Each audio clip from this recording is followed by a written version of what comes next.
today we're making churros and we want to share our recipe with you. So let's jump in.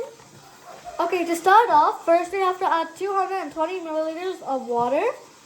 So add it in. 3 tablespoons of sugar and 1 teaspoon of salt. Now we have to put it on the stove, put it on medium flame, and stir it until it dissolves.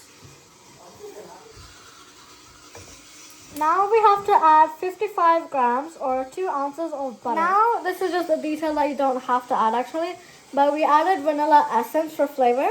So we added 1/4 of vanilla essence, 1/4 of a teaspoon of vanilla essence into the bowl. Now we have to add 1 full cup of flour and also 2 tablespoons of flour again. And you should soon start to get a very Play-Doh starter consistency. Now we have to add 2 eggs.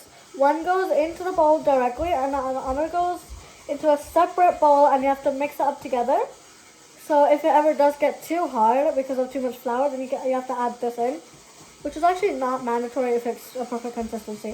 Still, it should stop sticking to the bowl. Now put it in the fridge for 10 minutes straight to let it have a Play-Doh feeling then, because